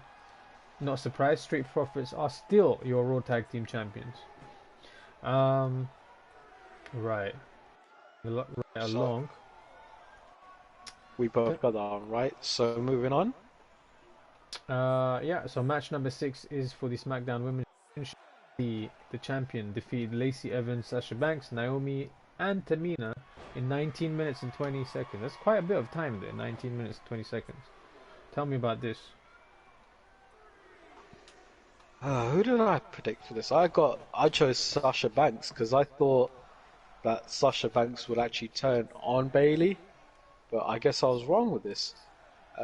Maybe they might have a build up of their little maybe Bailey and Sasha could have this slow build of their like the separation, in a way. I think So they should. That sounds like a good idea, yeah, man. Build it up over a long period of time. Do it at next year's WrestleMania, even. I think they need to start working on long-term building. I think that'll be great. yeah, That'll be good. Because with Bailey, I was kind of tepid on her being heel and champion. I was like, I don't really care. But now that you look at the landscape, right? Charlotte Flair is the NXT Women's Champion. Becky Lynch is the Raw Women's Champion. Bailey, the three of the four horsewomen are currently champions. Bailey would go on to retain, and I did have her picked, so that levels me out at 3 apiece. So I had 3 right, 3 wrong. I liked the elimination order. I thought it made sense. Like, they were kind of building Tamina up as a heel, but then she kind of was the first to go, then followed by Naomi, and then Sasha Banks surprisingly, yeah. got taken out. But Bailey didn't really, this they could use this for future storyline. Like, even though Sasha kind of helps her in the end, like, Bailey didn't really do anything to break up that pin when Lacey Evans was on Sasha. So that was kind of interesting. Yeah. So I was kind of But tepid on the whole Bailey thing.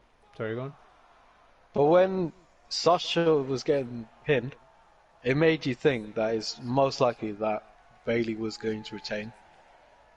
I don't know. I I was still just in. I It was up in the air for me because I was like, maybe Lacey wins. I don't know. But because I felt some my gut feeling was a heel was going to win that match. yeah, For Lacey to win, it would have been very nice. I would have loved to see her win the title, particularly WrestleMania, but I didn't yeah. feel like it was going to happen in this one. Okay. Well, in conclusion, I'm just gonna say, like, I want to get through this quickly because we have a long discussion for the next 2 matches, and it's Yeah, 35. Bailey should hold it. What did I write down? Bailey should hold this title for a long while still. I think the way to go is to flesh out her heel character more and let her and us discover what she can do as a heel. Because Sasha as a heel, I feel like we know what we're getting. Maybe they should turn Becky heel and add some longevity to her title run. I mean, we've seen CM Punk do that. He had a very long title run, and one of the things that made it oh yeah, memorable was he kind of flipped between the two, and I think that could work for Becky because I'm just not invested in as much as I once was. But I think with Bailey, it would be interesting to see her kind of improve, and flesh out her heel character. But yeah, that's all I had for that one, and yeah, I thought everything was good. And yeah, let's keep it moving to the match now. I think which was my favorite match of the night. Match number 7, the Funhouse match or the Firefly, because it says the Funhouse match, but originally it was the Firefly Funhouse match. So it was this pre-recorded segment of the night, in which Bray Wyatt defeated John Cena. So tell me your thoughts. My thoughts are, at start I was thinking, okay, what on earth is going on? But then when you really, really look deep into it, there are some hidden stuff in, like, hidden, yeah, so like there was hidden stuff in the videos that was really interesting, that made you think that there was great meaning behind like the whole package of the so-called match itself. Yeah. Um, like you could tell me like what was there. Okay. I'll So let you say it. like yeah, because I think this is something that I like I said. So this and the Boneyard match I watched again since WrestleMania, but I think this and maybe this more than the Boneyard match I can watch again to look for more meaning, because the Boneyard match is pretty Yeah, straightforward. Like it's fucking amazing. I preferred it on night one to anything else that happened, and for night two the Funhouse match is kind of the same. So I've watched it twice now, and here's what I kind of took away from it. Like it yeah, was interesting to see the Vince puppet with the horns. So when Cena goes into yeah. the There you go. when So he that exits the funhouse, you see Vince with the horns, the puppet. So signifying, he's like, Mr. Bossman. he's been kind of demonized, as the Yeah, devil in terms of you know a lot of what's happened in the business. And yeah, like you were saying, there's a lot of different meanings, and I want to get into some of them now. But I'll kind of go through it, break down segment by segment, kind of what happened. So, one of the first ones was Bray Wyatt mimics Kurt Angle, and Cena's in his old prototype attire, recreating his SmackDown debut. Um, that was all good and well because that kind of give you a kind of a feel of, okay, what are we gonna see? Are we gonna see Cena's career through the ages? And like that's kind of where it started. So yeah. that was partially it. So the thing that popped me was when he says, ruthless aggression, and he kind of goes to slap Bray, and then there's like a comedic sound effect. Ruthless. That's when I kind of knew it was going to be one of those strange segments. And then he tries it again. He says ruthless aggression, and then he tries to swing and he misses, and then Bray gets up and he goes, "You can look, but you can't touch." And that popped me because those are lyrics from the Bella Twins theme music. So it's kind of a jab at his relationship with Nikki Wow, Bella. I did not even realize that. Yeah, so if you watch it back, you'll see Bray kind of duck the shot, and then he says, "You can look, but you can't touch," which is from Nikki Bella's theme music. Um, so that was interesting. I'm sure there's more things I'll find like as I watch it like a third time. But the next segment was kind of a recreation of Saturday night's main event, and this was interesting too because you kind of had like Bray taking on the role. So in the last one, he was taking on the role of like Kurt Angle and kind of mimicking him.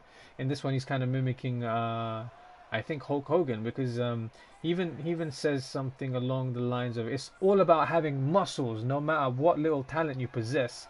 And that's kind of, I think, a jab at Vince's mentality back in the 80s.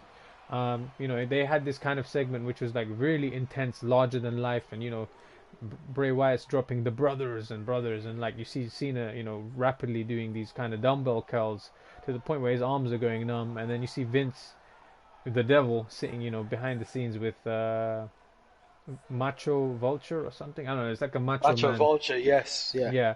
So that's obviously that's a reference to like Macho Man, and then Vince says something from the back on his headset where he goes, "Keep your arms up" or something. So he's like, you know, kind of controlling these he mentioned something that I want to see it again because he mentioned something about ego, like he goes he kind of he mentioned something about egos being big and this, that, and the other, but I think the whole thing was generally like symbolic of Vince's obsession with bodybuilder types, which kind of is more of a commentary on Vince as well as is on kind of Cena. I think the whole thing was a commentary on both of them, and yeah, your meanings are something that would go over the head of most casual fans. Like we can kind of understand what they're trying to do creatively, but it might go over people's heads because if they're just watching it, they wouldn't understand a lot of these references. Um, but this was definitely for a different section of the fan. This was for like the hardcore fan. Um, Yeah. The next segment was the whole Doctor of Thugonomics thing, where Cena can only speak in rhyme, and um, that was cool to kind of see him coming past the SmackDown fist, and you know, you kind of sympathize with Bray Wyatt's character because what he's trying to say is that you know, like you've I don't remember. I don't want to butcher what the lines were, but he basically creates sympathy for himself, and he kind of gives Cena the floor, and then Cena just makes up a rhyme about, I think, choking on these nuts. Uh, Oh yeah, and then Cena runs in to kind of give him a splash in the corner. Bray is not there, and then he reappears. And then the next segment was kind of resonating with me a lot because it was a throwback to WrestleMania 30 time when Cena and Wyatt were to have that match. And obviously I was there, so I remember everything quite clearly. But one of the lines that Bray says, he goes, you know, I was the color red in the world of black and white. When I heard him say that during Mania, I had goosebumps. I was like, fuck me. Like, they're literally going through the transition of kind of both of their characters and what they've kind of been through. So I remember that line in particular. I was the color red in a world of black and white, and you know, he talks about the fact that the people wanted him at that point. They wanted him to be the next, you know, guy, and Cena got the win over on him at WrestleMania 30. He says, you know, I had the whole world in my hands. Like, it was very cool to see, you know, all of these like double meanings. Um, yeah. the next segment I think was the WCW throwback. So you have you know, The Bray Bischoff in the ring. NWO. Yeah, who's in a Wolfpack t-shirt, and then you know Cena kind of comes out as like a Hogan type, you know, character. Based on the status of Yeah, Hulk based on Hogan the parallels in the that you world know wrestling, people and also compare. John Cena in terms of WWE and wrestling as a whole. Yeah, people always make the comparison with like Hogan and Cena, and one of the biggest like glaring differences was that Cena never turned heel. So I thought this was cool because like the fact that they even had like the McBoss man say this is such good shit, like that was, it Yeah. popped me because during that bit I was like, they're actually going with this, like this is so cool to see.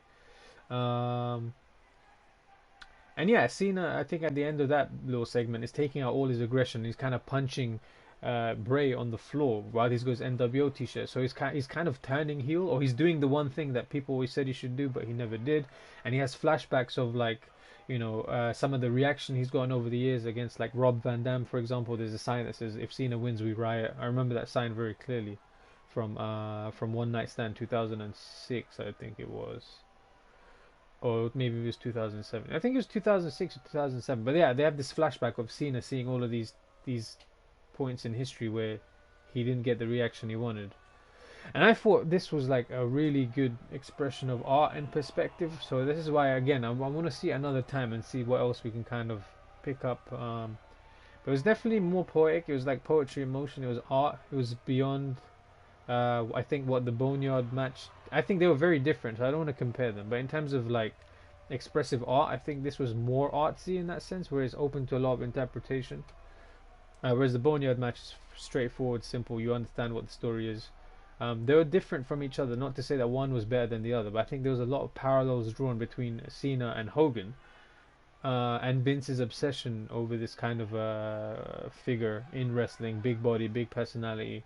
There were a lot of like inside Yeah. jokes, very much referencing inside things, and yeah, it appeals to a different section of the fans. It's not for everyone, but it's very rewarding when you do kind of understand what they're getting at. So yeah, that kind of covers broadly like what I thought of it. I think it was very well done.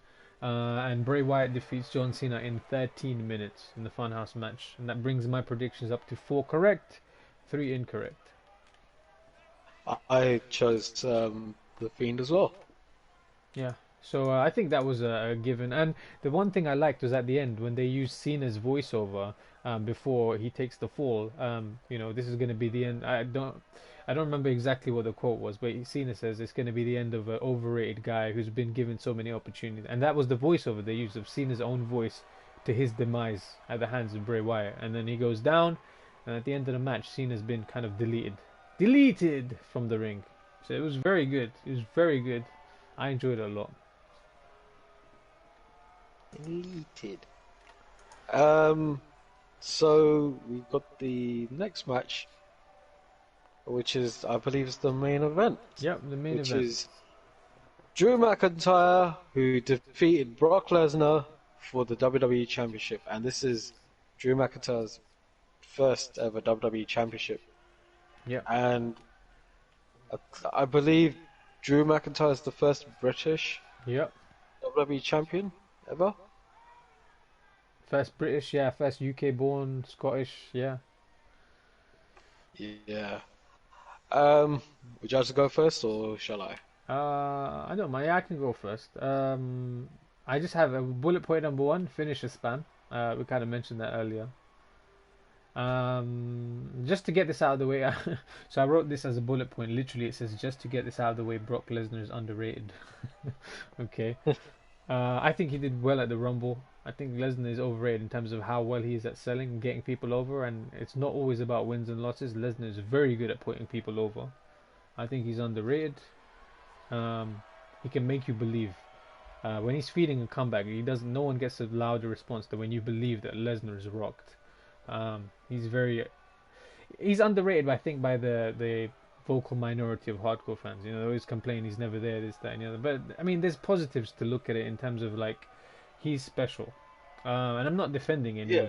of the fact that they don't use him often enough. I just think he's underrated. When he is there, he's worth his money. You know, like that. But yeah, I had that little note about Lesnar, and then the third and final note I had here was MVP should have interfered and cost him the match, and then have MVP put together a slew of clients maybe over 6 months to face McIntyre, or I would have had Jinder Mahal cost McIntyre the opportunity and have some program involved. Yeah, okay, so let me just get into that. I thought it would have been good if MVP would have screwed him over, because he's a producer at the moment, right?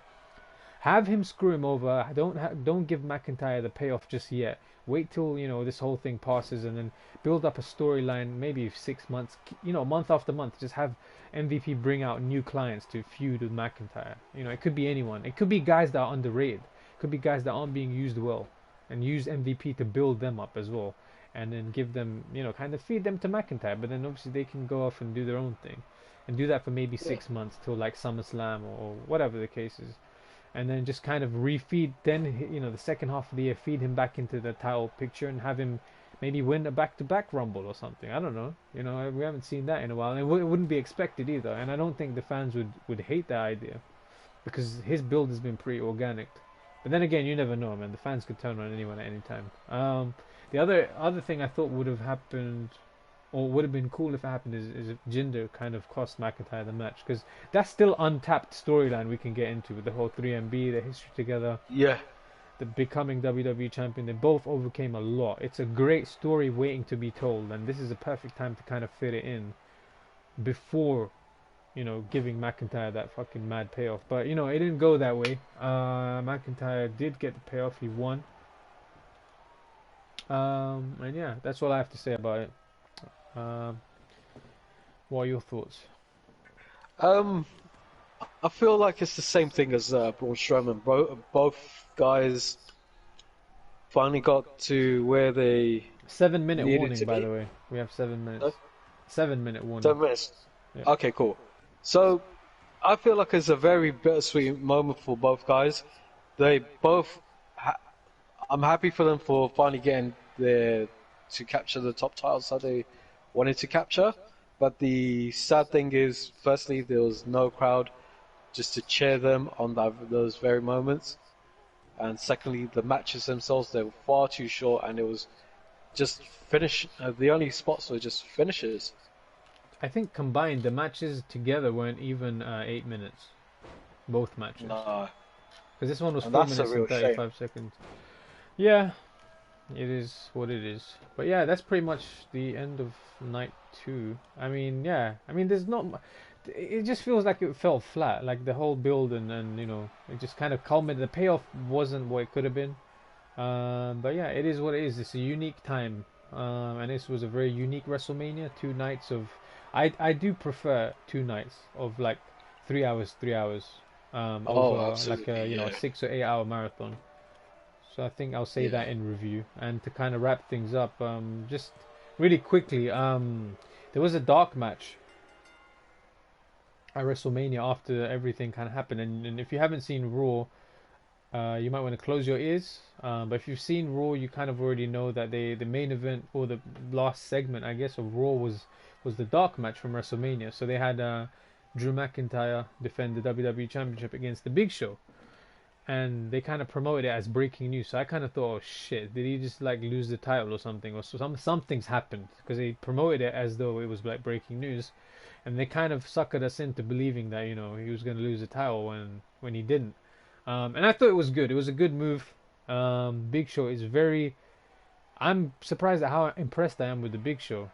Um, Working in front of no audience, he's very good. Very vocal. Very believable. He's got a very good presence. That's what I'm trying to say in front of no audience, and just he's a spectacle to look at because of his size, and he's a veteran. He knows what he's doing. It was a great match. McIntyre retained, so he's officially defended his title once.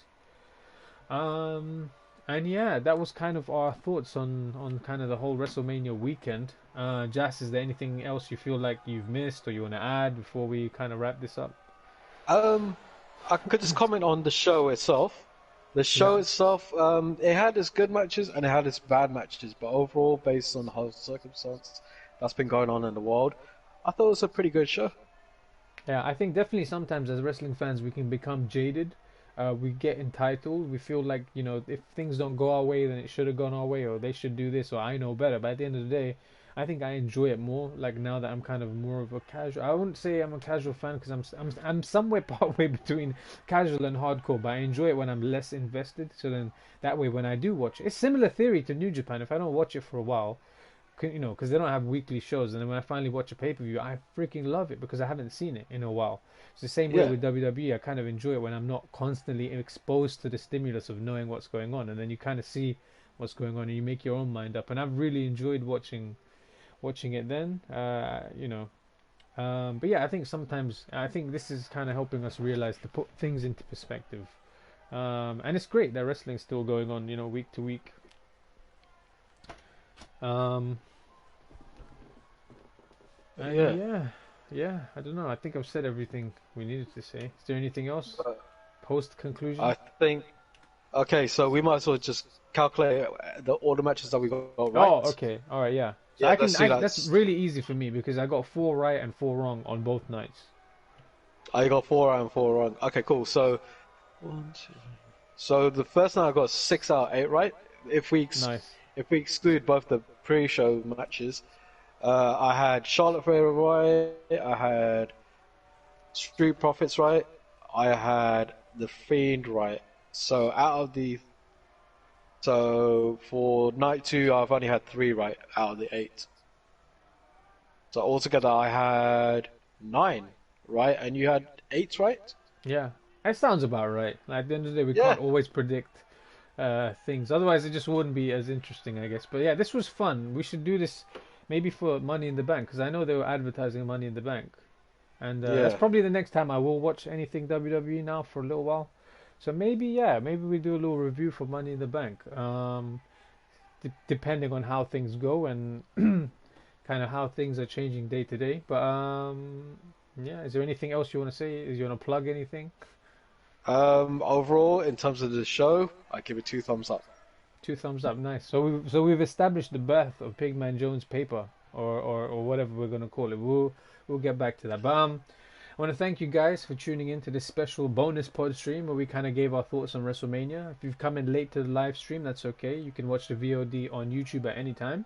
And if you're on YouTube, then know that I'm on the path to 100 subscribers. So I ask, would you kindly subscribe on YouTube? If you're already following me on Twitch, that means you've pressed the little heart to show me some love, and I appreciate you. It makes my heart even more happy when you turn on live notifications to keep us better connected. Lastly, if you use Twitter, then come and find me. I am Mo2x15, that's MAU2x15 across all platforms. We can follow each other as we walk through walls and break down doors. We are grateful for your time today. Have a wonderful day, and I look forward to you joining me again.